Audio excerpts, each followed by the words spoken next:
नमस्कार दोस्तों, मैं हूं अजीत कुमार। आप देख रहे हैं ड्रीम टेक एजुकेशन। आज के इस क्लास में जैसा कि आप लोग जानते हैं कि इलेक्ट्रिसिटी का सीरीज चल रहा है। अभी फिजिक्स में इलेक्ट्रिसिटी का भी अभी सीरीज चल रहा है। इसी सीरीज के अंतर्गत आज के क्लास में हम लोग कॉम्बिनेशन ऑफ रेसिस्टेंस को पढ़ेंगे। सबसे पहली बात पढ़ना है हमको क्या कि सर ये जो हमारा रेसिस्टिविटी के बारे में बात हम कर रहे हैं, है ना, ये क्या है। तो इसको समझने के लिए सबसे आसानी से समझेंगे कॉम्बिनेशन ऑफ रेसिस्टेंस।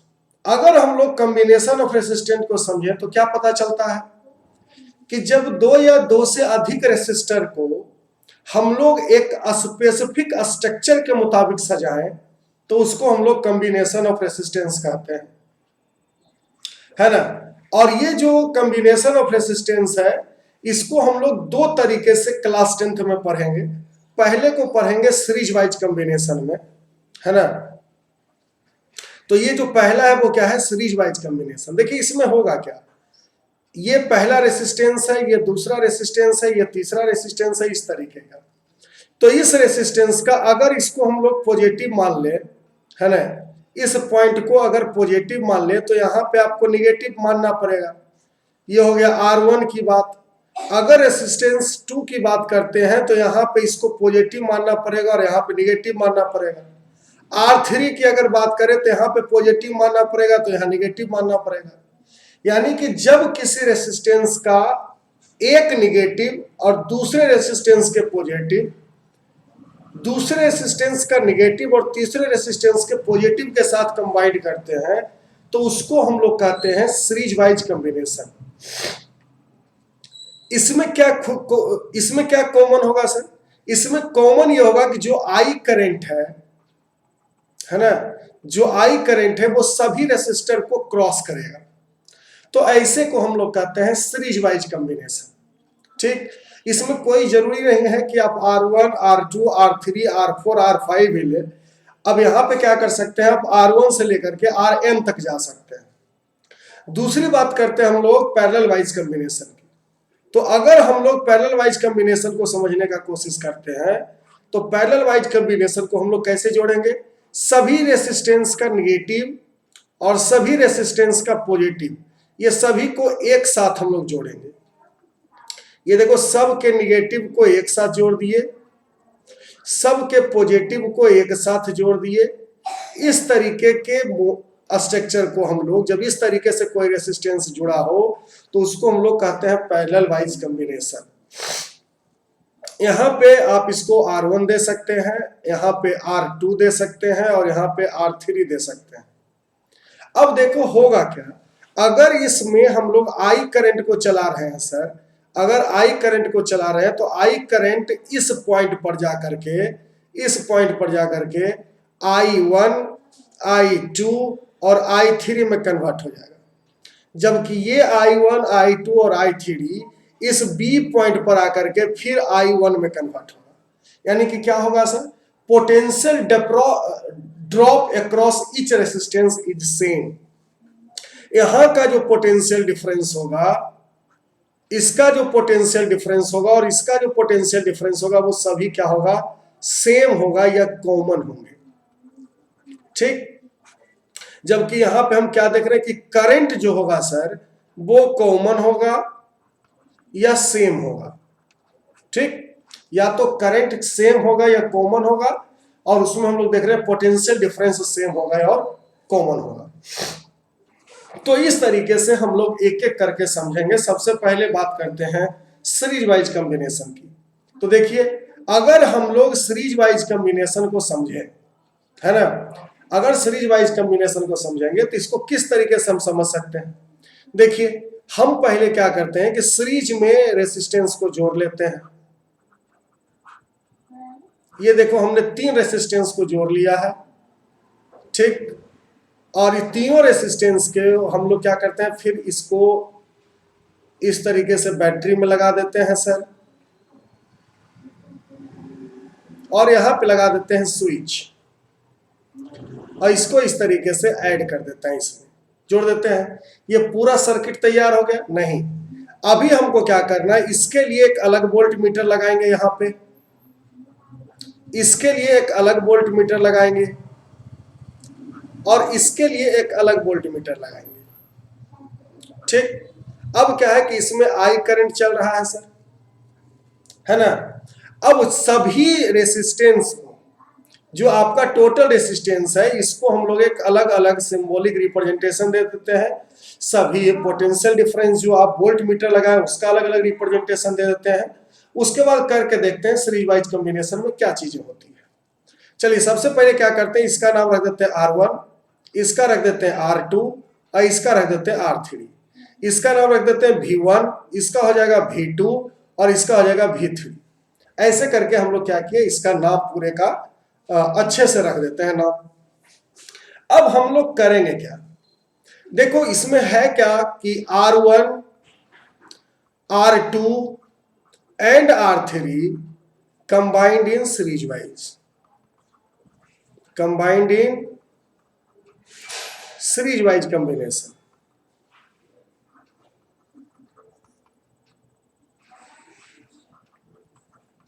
ठीक, R1, R2 और R3 कंबाइंड इन सीरीज वाइज कॉम्बिनेशन। तो अब बताइए कि अगर हम लोग सीरीज वाइज कॉम्बिनेशन में लगाए हैं तो V1 जो है सर, V1 जो है वो किसका पोटेंशियल डिफरेंस माप के दे रहा है, R1 का। V2 किसका दे रहा है सर, तो ये R2 का दे रहा है। और V3 किसका दे रहा है, तो R3 का दे रहा है। इस तरीके से इसको हम समझ रहे हैं। मतलब क्या पता चल रहा है यहाँ पे पता चल रहा है कि R1, R2 और R3 तीन रेसिस्टेंस है सर, इसको हम लोग सीरीज वाइज में लगाए हैं। V1 जो रीडिंग है वो R1 का है, V2 जो रीडिंग है वो R2 का है और V3 जो रीडिंग है वो R3 का है। इसमें जो करंट हम लोग फ्लो करवा रहे हैं, है ना, जो करंट है अपना वो क्या है, I है। करंट इज इक्वल टू क्या है, I है। और इसका जो टोटल पोटेंशियल डिफरेंस है वो ले लेते हैं V, है ना। I करंट है और टोटल पोटेंशियल डिफरेंस क्या है, V। अब बताइए आप कि V जो है, V टोटल पोटेंशियल डिफरेंस वो किसका वैल्यू होगा, वो वैल्यू होगा V1 plus V2 plus V3 का, है ना। V जो वैल्यू है वो किसका है, V1 V2 प्लस V3 का। इसको हम लोग मान लेते हैं इक्वेशन नंबर 1। अब इसको आसानी से समझते जाते हैं, आराम से होता जाएगा। चलिए देखिए यहां से शुरू करते हैं। करना क्या है कि हम लोग जानते हैं कि अकॉर्डिंग टू ओम्स लॉ, है ना, V इज इक्वल टू क्या होता है, IR होता है। तो V1 इज इक्वल टू क्या हो जाएगा, IR1। V2 is equal to क्या हो जाएगा, IR2। V3 is equal to क्या हो जाएगा, IR3। इस तीनों का वैल्यू हम लोग इस पर डालते हैं इक्वेशन नंबर 1 पे। ये तीनों का वैल्यू कहां डालते हैं, तो इक्वेशन नंबर 1 पे। देखो क्या है, V इज इक्वल टू है IR, तो क्या करते हैं, IR इज इक्वल टू IR1 plus IR2 plus IR3। इस तरीके से इसको कर लेते हैं। अब देखो IR is equal to, I सब में है इसलिए I को कॉमन ले लेते हैं और क्या लिखते हैं, R1 plus R2 plus R3। I cancel हो गया सर, तो क्या बच गया आपके पास, R is equal to R1 plus R2 plus R3। हम जानते हैं कि हम पढ़ क्या रहे हैं, सीरीज वाइज, तो इसीलिए लिखते हैं इसको RS is equal to R1 plus R2 plus R3। यानी कि ये हमारा प्रूव हो गया सर। यही फॉर्मूला से हम लोग सीरीज वाइज वाले इक्वेशन को सोल्व करेंगे। ठीक, अब देखो इसमें है क्या। अब इसमें देखो दो तीन चीजें हैं जो हमको दिख रही है। RS जो है हमारा, है ना, ये जो हमारा RS है वो क्या है, इसको हम लोग कहते हैं इक्विवेलेंट रेसिस्टेंट, है ना, इक्विवेलेंट रेसिस्टेंट। इसको इक्विवेलेंट रेसिस्टेंट कहा जाता है। यानी कि equivalent resistance in series wise is the sum of all resistor which is connected in series wise. ठीक, आगे बात समझ में। तो हम लोग कह सकते हैं सर कि अगर हमको आर एस की वैल्यू पूछी जाए तो हम लोग क्या करेंगे, जितने रेसिस्टर लगा हुआ है, कितना रेजिस्टर लगा हुआ, R1, R2 और R3, ये तीनों का क्या करते हैं, सम निकाल देते हैं। देखिए R1 plus R2 plus R3, यही देखिए फॉर्मूला हो गया हमारा किसका, तो RS का फॉर्मूला है। ठीक, अब इसमें देखो तीन चीज समझने की बात करते हैं, तीन चीज। पहला जो हमको समझना है वो ये समझना है कि equivalent resistance of any in series wise combination is sum of resistor which is connected in series wise. तो सीरीज वाइज में क्या क्या लगा हुआ, R1, R2, R3, तो इसको हमने पहला चीज समझ लिए है ना, इसको हम लोग पहला चीज समझ लेते हैं। चलो ये पहला चीज हो गया। दूसरा इसमें क्या समझना है ना, ये देखो पहला चीज हो गया। दूसरा क्या समझना है, सीरीज वाइज कॉम्बिनेशन में हमेशा एमसीबी लगा होता है ना, मीडिएटर सर्किट ब्रेकर। घर में जो इलेक्ट्रिसिटी के लिए एमसीबी लगाया जाता है वो किस में जुड़ा होता है सर, तो सीरीज वाइज कॉम्बिनेशन में जुड़ा होता है। दूसरा क्या होगा, जो डेकोरेटिंग बल्ब होता है, जिसको कुछ गुचिया बल्ब कहते हो, है ना, डेकोरेटिंग बल्ब जो है वो किस में जुड़ा होगा, तो वो जुड़ा होगा सीरीज वाइज में। तीसरा यहां पे थोड़ा इंपॉर्टेंट है, इसको अच्छे से समझ लेते हैं। The value of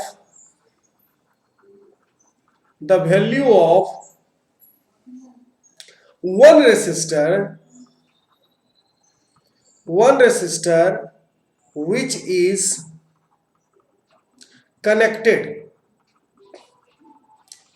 in series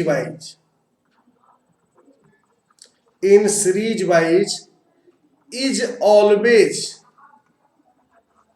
greater than RS। RS की वैल्यू से, RS का वैल्यू जो है वो हमेशा R1, R2 और R3 के सेपरेचुअल वैल्यू से ज्यादा होगा। ठीक, तो इस तरीके से हम लोग पढ़ते हैं सीरीज वाइज कॉम्बिनेशन को। अगर किसी को दिक्कत है तो आप एक बार और इसको देख लीजिए, है ना। अब हम बात करते हैं पैरेलल वाइज कॉम्बिनेशन की। पैरेलल वाइज कॉम्बिनेशन के लिए हमको क्या करना है सर, तो पैरेलल वाइज कॉम्बिनेशन के लिए भी हमको एक पिक्चर बनाना होगा। चलिए देखिए पिक्चर बनाते हैं।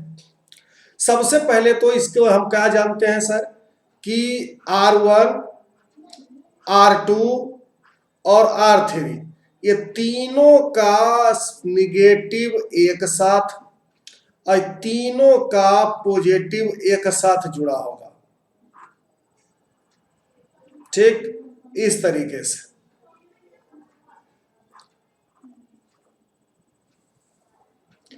तरीके से इसको हम लोग जोड़ के रखते हैं। अब देखिए क्या है कि इसको हम लोग कहते हैं R1, ये आपका है R2 और ये है आपका R3। मान लेते हैं सर इसमें I करंट जो है वो फ्लो कर रहा है, तो ये है पॉइंट A, ये है पॉइंट B। A पर आकर के I करंट I1, I2 और I3 में कन्वर्ट हो जाएगा, जबकि B पर जाकर के यही I1, I2 और I3 कंबाइंड होकर के फिर से I में कन्वर्ट हो जाएगा, है ना। तो इसमें आपको समझना पड़ेगा कि सर हमेशा क्या है, R1, R2 एंड R3 क्या है, एक रेसिस्टर है जो कि पैरेलल वाइज में जुड़ा हुआ है। और जब ये पैरेलल वाइज में जुड़ा हुआ है तो I करंट जब इससे चलती है तो पॉइंट A पर जाकर के ये I1, I2 और I3 में कन्वर्ट हो जाती है, जबकि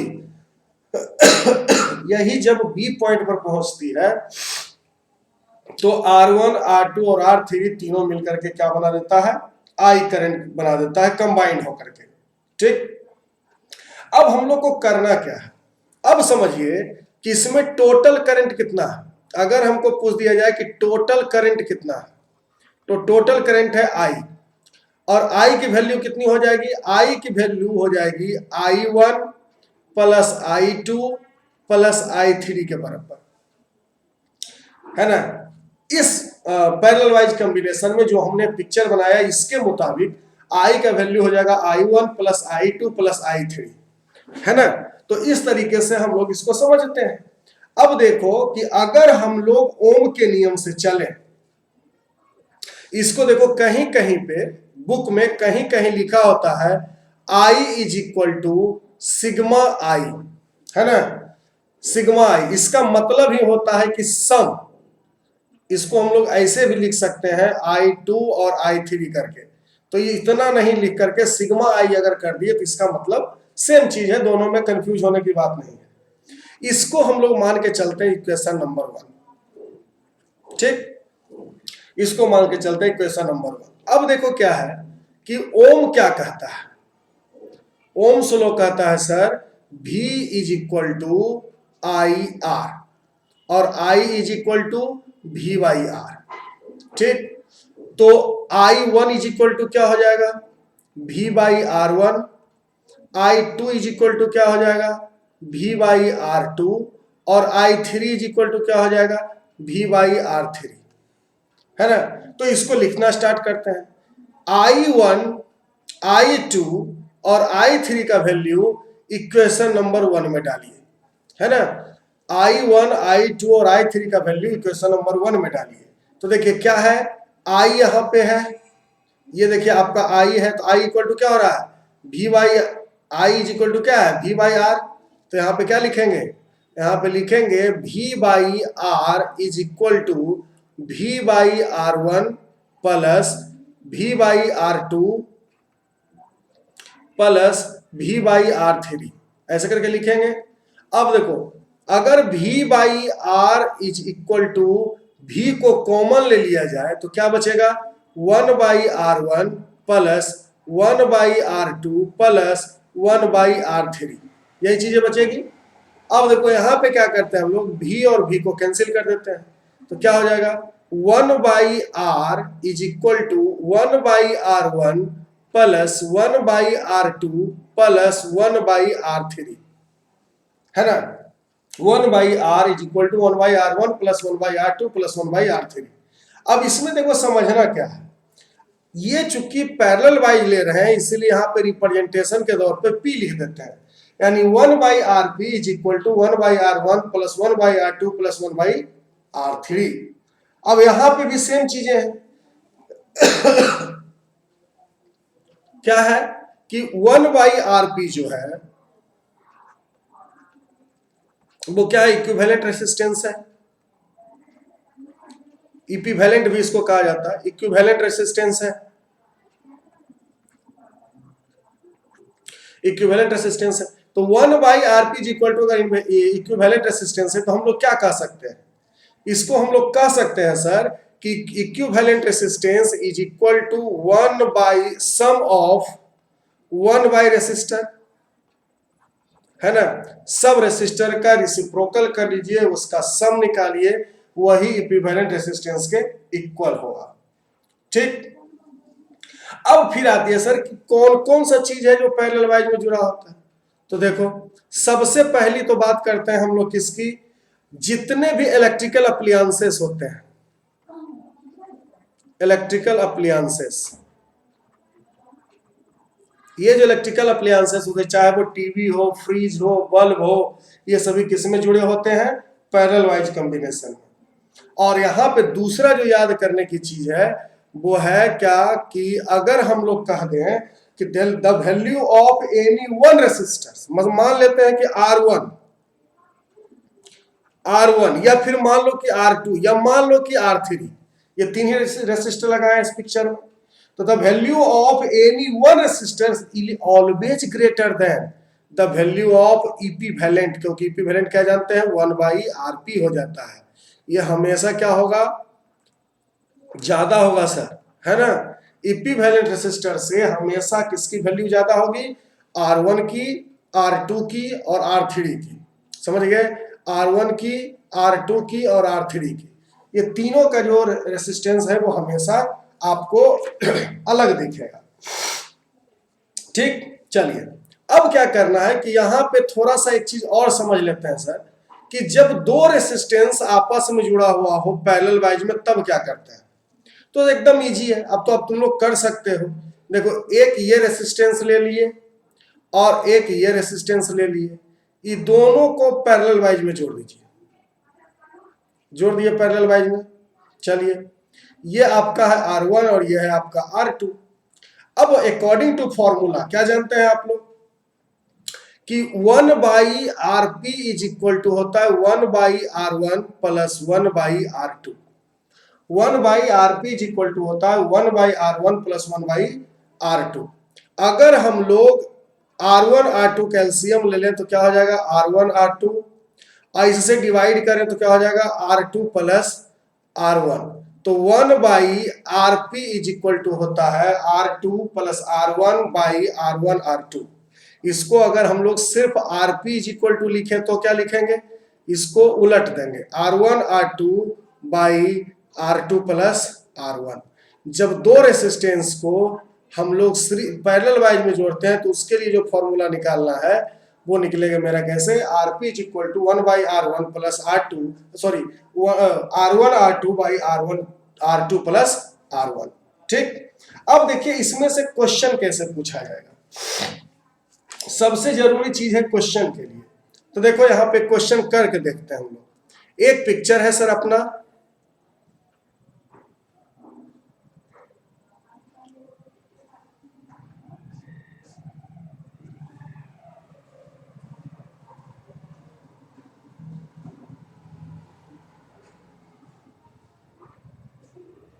ये देखो एक क्वेश्चन है ना, जिसमें हमको क्या बताया गया है कि सभी का वैल्यू, ईच रेसिस्टेंट वैल्यू, एक ईच रेसिस्टर वैल्यू जो है वो 1 ओम है, सभी का 1 ओम है सर। तो क्या करेंगे, इसको सिंपल सा काम करना है। इसको सबसे पहले तो नाम लिख दीजिए इसका, किसका क्या हम वैल्यू दे रहे हैं सर। तो जब इसका नाम लिखेंगे तो क्या हो जाएगा, इसको मान लेते हैं R1, इसको मान लेते हैं R2, इसको मान लेते हैं R3, इसको मान लेते हैं R4, इसको मान लेते हैं R5 और इसको मान लेते हैं R6।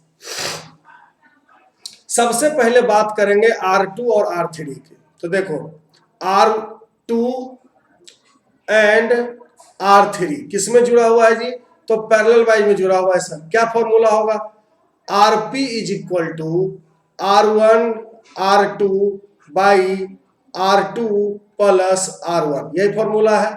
सबका वैल्यू 1 है तो 1 इंटू 1 प्लस 1 प्लस 1 कितना हो जाएगा, ये हो जाएगा 1/2। ठीक, तो अगर 1/2 अगर हो गया है ना किसका, R2 R3 का, तो R4 R5 का क्या होगा, R4 और R5 को अगर हम जोड़ दें,